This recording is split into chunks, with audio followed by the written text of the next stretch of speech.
Artifact 11, Standard 6.2, Criterion 20. Manage the use of technology for learning in a non-traditional classroom setting. Manage the use of technology and student learning strategies in digital platforms, virtual environments, hands-on makerspaces, or in the field. As a seventh grade reading teacher, I manage the use of technology for learning in a variety of classroom settings.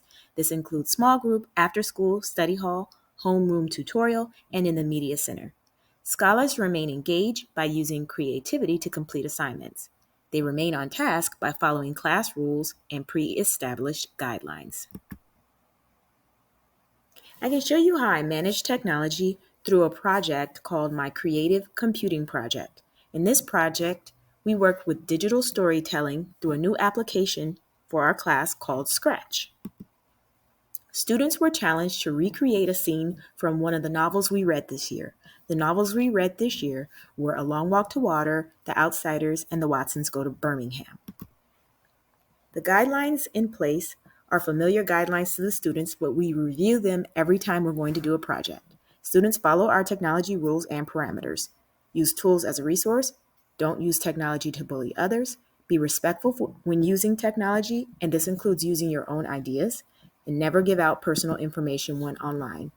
In addition, we have other rules in our class, like you have to remain on the site that we're using when we're working on a project. You cannot have multiple tabs open.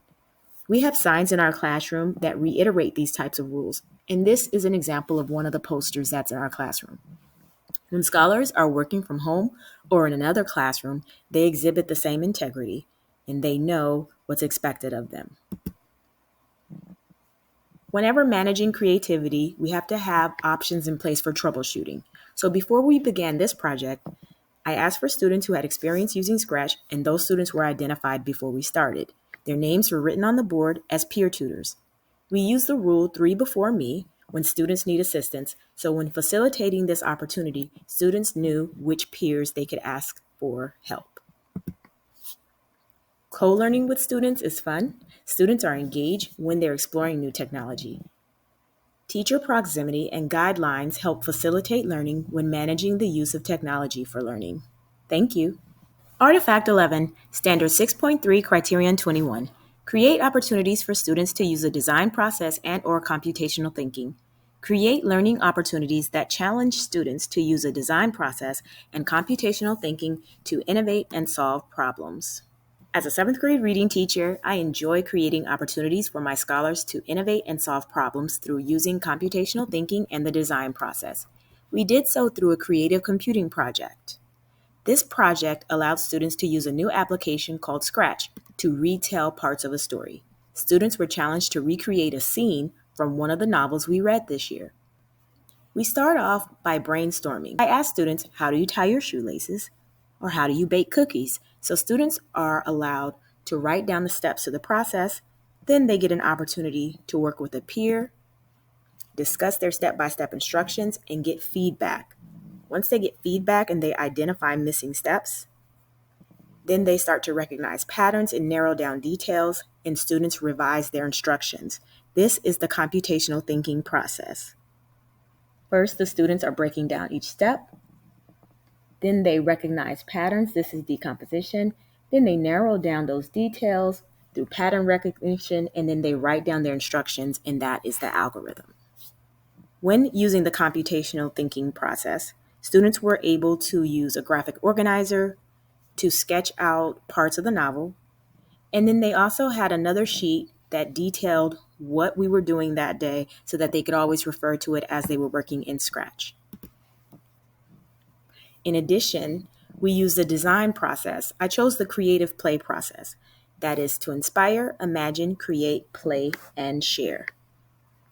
When inspiring, they're working in their groups, they're looking at the book, they're thinking about parts of the novel that they liked, they're imagining the characters in step 2, that's imagine. What do these characters look like? How would they interact or engage? Then we go to step 3, create. Students were tasked with using Scratch to recreate a scene from one of the novels, and they knew how many sprites they had to include, how many background changes they needed. Then they moved to play, and this is when they really started engaging within the app and playing with the sprites and the characters and really having fun with it. Then they were allowed to share out their projects with each other and receive peer feedback, and then they shared it with an authentic audience. And this is an example of me working with a student. And these are some examples of code that the students displayed when they finished some of their projects. And these are a couple of pictures from their animations. Through my examples, I provided evidence of each step students took in their computational thinking and design process. Using Scratch animation to retell a story was challenging, but very exciting. Thank you. Artifact 11, Standard 6.4, Criterion 22. Model and nurture creativity. Model and nurture creativity and creative expression to communicate ideas, knowledge, or connections. I intentionally modeled and nurtured creativity and creative expression to communicate ideas, knowledge, and connections as part of my creative computing project. In the creative computing project, we had a digital storytelling opportunity that we used with an application called Scratch. Students were challenged to recreate a scene from one of the novels we read this school year. I nurtured creativity with this project. Students had to include 2 or more sprites or characters that interact, include at least 1 sprite that had movement, and include at least 2 backdrops. Backdrops are the backgrounds or the setting. Students could always do more, but this was the minimum that they had to complete. In modeling creativity, I shared my Scratch storytelling with them. With this lesson, I showcased my video. I explained to the students that I didn't know how to use the application. I was learning. I was very vulnerable with them. And this actually helped to engage the students because they could relate to me being intimidated by something new. This is the code that I showed them, and students were able to ask questions and give me feedback. The designing opportunities came into play to engage the students. Students were asked to retell how to tie their shoe, to give me a step-by-step of how to bake cookies, and in doing so, they had a lot of fun working with peers and revising. They had a graphic organizer to sketch different parts of the novel, and they were given the opportunity to create their story online. With this lesson, students used an application called Scratch. Scratch allowed students to have creative freedom and control over their retelling of a part of the story.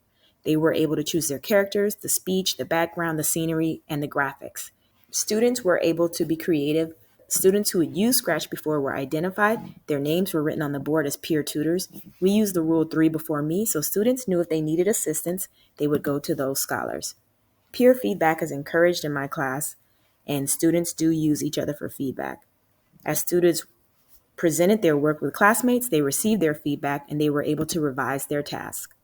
Students invited specific teachers and staff to view their digital stories. They shared their final projects with an authentic audience. The media specialist came and 2 technology teachers, and this is an example of the invitation that was sent out. Thank you.